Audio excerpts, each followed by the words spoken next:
Waktu bagaikan pedang, jika kamu tidak menebasnya, maka ialah yang akan menebasmu. Hai, halo, assalamualaikum semuanya. Apa kabar hari ini? Bismillah, sehat, bahagia, berkecukupan ya. Amin ya robbal alamin.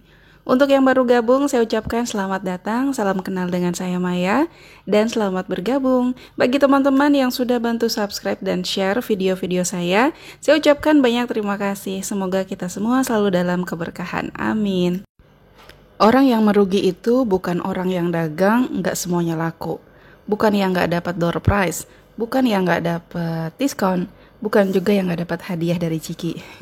Orang yang merugi adalah orang yang nggak bisa menggunakan waktunya dengan baik. Padahal waktu itu sangat berharga. Allah berkali-kali bilang, salah satunya dalam surah Al-Asr, demi masa, sesungguhnya manusia dalam kerugian, kecuali orang yang beriman dan beramal soleh. Nabi juga bilang, ada dua kenikmatan yang bikin manusia tertipu, yaitu nikmat sehat dan waktu senggang. Mungkin sering dengar juga, ingat 5 perkara sebelum 5 perkara. Kaya sebelum miskin, sehat sebelum sakit, muda sebelum tua, lapang sebelum sempit, dan hidup sebelum mati. Zaman sekarang, kita hidup berasa lagi kejar-kejaran sama waktu. Perasaan, tadi baru nganter anak sekolah, udah waktunya jemput aja. Perasaan, baru kemarin libur, tahu-tahu udah Senin lagi aja. Tapi emang waktunya berasa cepat atau hidup kitanya yang masih berantakan? Mungkin tiap hari begadang, tiap pagi bangunnya kesiangan. Ya Allah, udah zuhur aja. Dari tadi saya kemana aja ya Allah, ya Allah. Giliran udah kepepet aja, baru nyebut. Contohnya kayak obrolan saya sama teman-teman. Di hari Jumat sore, kalimatnya selalu sama. Besok libur mau kelarin cucian, mau kelarin setrikaan, mau bongkar lemari, beresin baju anak-anak. Ngomongnya kayak si paling iyes. Begitu hari Senin, liburan kemarin ngapain aja? Tiduran doang. Cita-cita sih pengennya punya kehidupan yang rapi. Aku sih sebenarnya bisa aja bun melawan rasa malas. Cuma ya malas aja ngelawannya. Hele sakarepmu. Gimana caranya ngatur waktu kita supaya bisa jadi orang yang produktif, terus waktu juga gak terbuang sia-sia. Yang pertama banget, pahami bahwa waktu yang kita pakai ini nanti akan ditanya sama Allah. Dipakai untuk apa? Yang kedua, sholat on time. Perbaikilah sholatmu agar Allah perbaiki hidupmu. Saya pernah ada yang kirim quote ini dan saya langsung kicep. Teman-teman tahu kicep nggak? Langsung mingkem nggak bisa jawab. Betul juga ya. Kalau urusan sholat aja udah kita anggap sepele, gimana urusan yang lain? Azan zuhur jam 12, kita sholatnya jam setengah 3. Azan isya itu jam 19 lewat dikit. Kita sholatnya jam 23 alias jam 11 malam. Dipanggil atasan aja, kita mati-matian untuk bisa cepet-cepet datang. Sama Allah yang udah kasih kita segalanya, kok malah pura-pura gak dengar? Sholat di akhir waktu, minta dikabulkan doanya, buru-buru.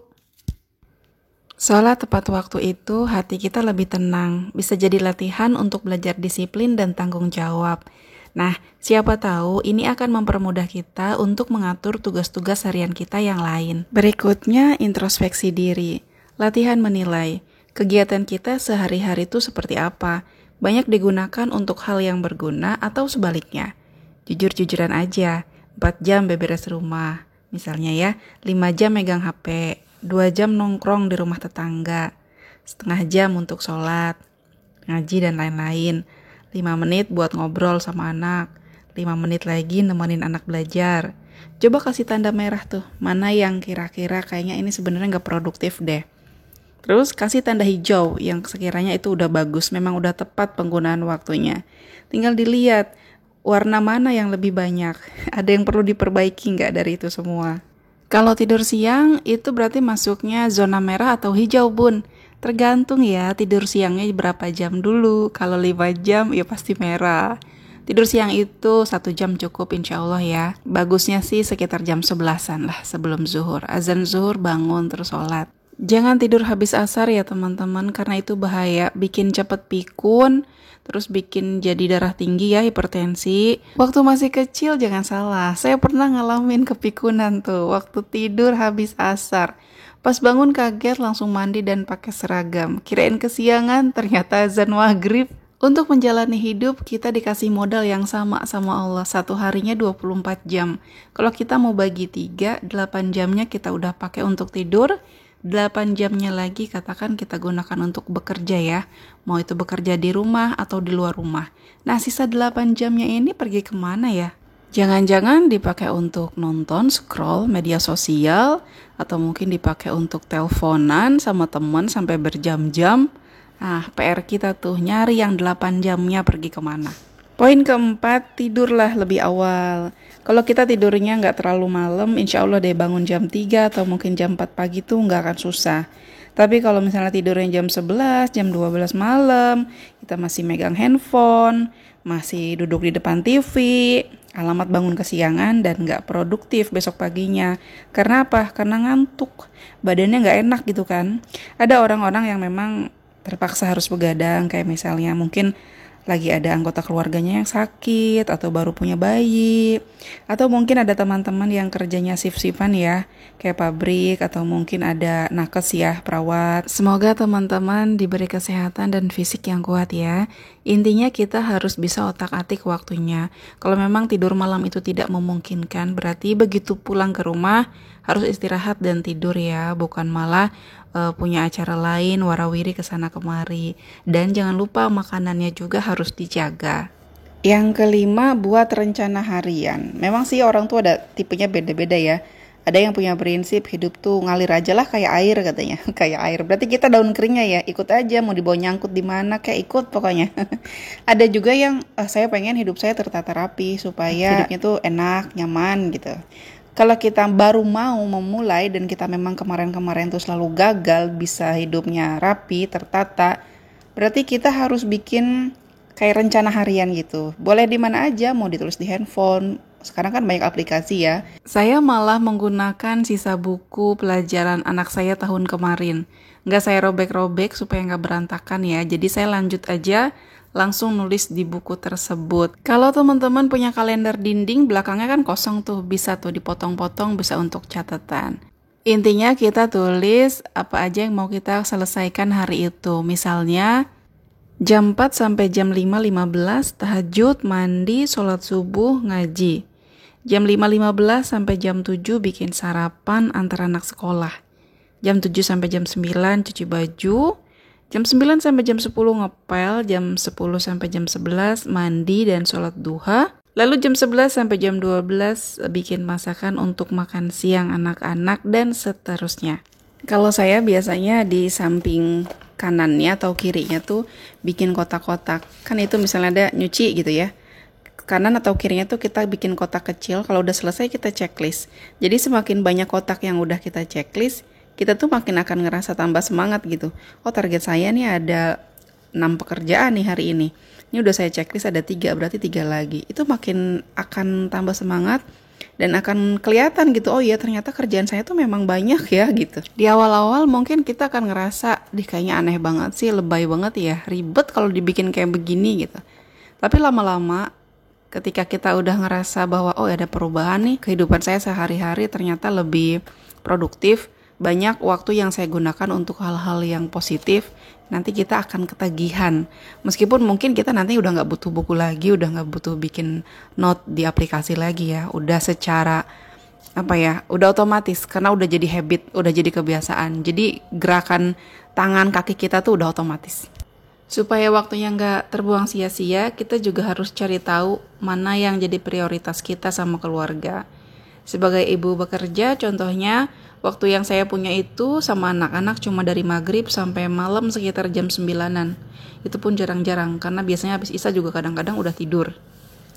Nah, sementara habis maghrib itu saya juga harus masak ya buat makan malam.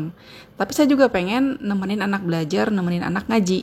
Jadi ada salah satu yang harus saya kalahkan. Akhirnya saya memutuskan untuk nggak masak aja.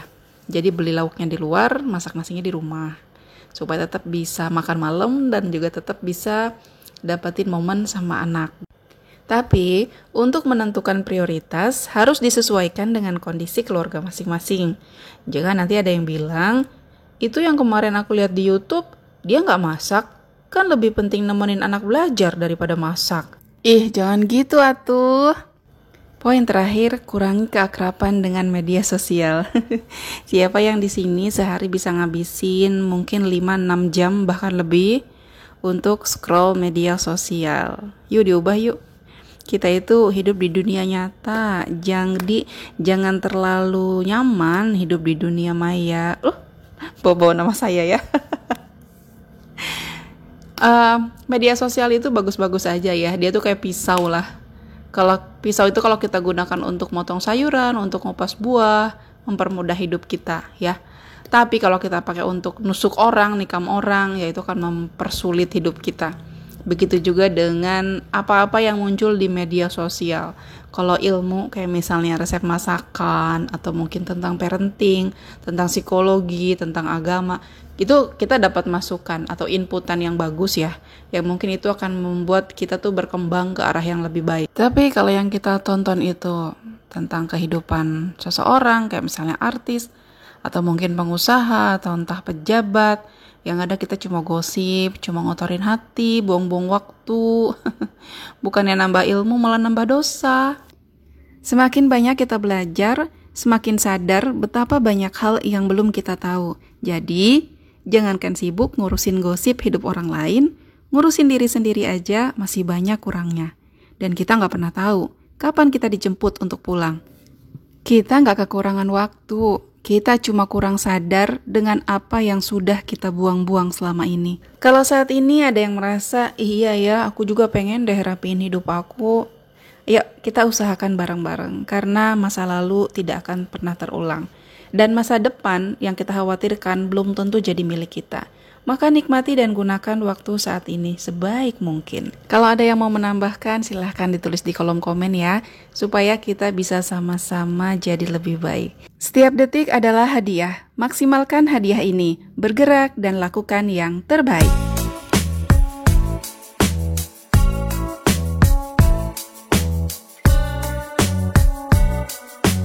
Sampai di sini dulu video kali ini. Terima kasih sudah nonton sampai selesai. Semoga bermanfaat.